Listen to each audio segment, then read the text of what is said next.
नमस्कार दोस्तों, मैं शिवाकांत तिवारी, कल्याणम नशा मुक्ति केंद्र कानपुर। दोस्तों, हमारे यहाँ एक पेशेंट एडमिट था और जब मैंने उसे इंडिविजुअल काउंसलिंग में बुलाया तो उसने अपनी बात बताई क्यों वो नशे की तरफ भागा। एक्चुअल में उसका ये कहना था, सर आजकल लोग कहते हैं गार्जियन जो है संस्कार देते हैं और गार्जियन को बच्चों पे ध्यान देना चाहिए, है ना, हर चीज पे जो है नजर रखनी चाहिए। सर उसी के अंतर्गत मैं अपने बच्चों पे ध्यान देता था, नजर रखता था, पढ़ाई कर रहे हैं या नहीं कर रहे हैं, वाइफ के बारे में, घर के बारे में फिक्र करता था और जो मुझे चिंता होती थी उसके अंतर्गत मैं उनको जो है समझाता रहता था। लेकिन दोस्तों, सर कुछ दिन बाद क्या हुआ कि जो है ये मेरे इस तरीके की जो है व्यवहार से बच्चे, वाइफ, घर के सदस्य जो है कहीं ना कहीं कटना चालू किए।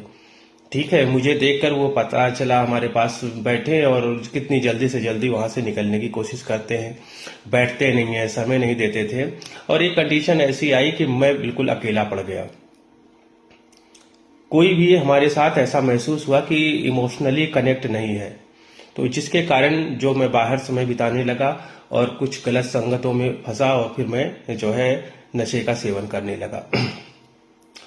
तो उसकी बात सुनकर मुझे ये लगा दोस्तों कि अपने व्यवहार को ऐसा बनाइए। अगर आप सोच रहे हैं कि आपके डर से लोग अपने नियमों का पालन करें, अच्छे से रहें और डरा धमका के उनको जो है हम संस्कार दें, तो ये गलत बात है।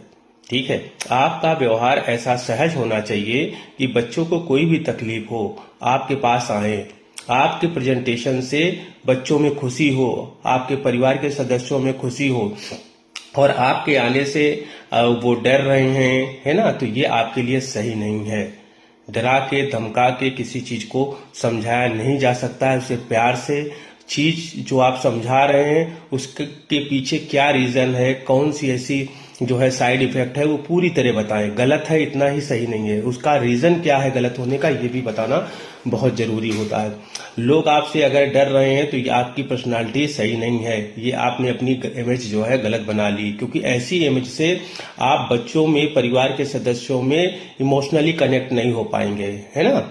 लोगों को ये लगेगा कि बस ये जब आएंगे कुछ ना कुछ बोलेंगे, कुछ ना कुछ करेंगे। ठीक है, तो वहां पर जो है सहजता करिए, अब अच्छे से समझाइए, बताइए, उनसे कनेक्ट करिए। उनको कोई भी समस्या हो, कोई भी बात हो तो सहज होके वो आपसे कह सके। अगर वो अपनी किसी बात को आपके पास ला रहे हैं तो उसको सहजता से सुनिए और उसमें जो बेटर ऑप्शन हो वो आप उनको बताइए।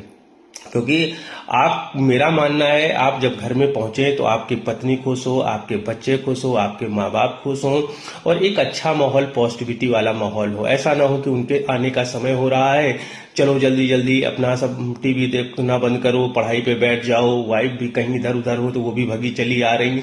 ये माहौल सही नहीं है।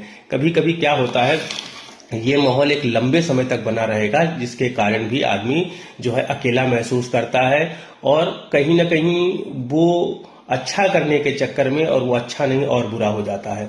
तो सहजता से रहिए, अपनों के बीच में इमोशनली कनेक्शन बनाइए, एक दूसरे की सुनिए, समझिए और वो एक दूसरे को ऐसा अधिकार दे कि वो अपनी बातों को सहजता से रख सके।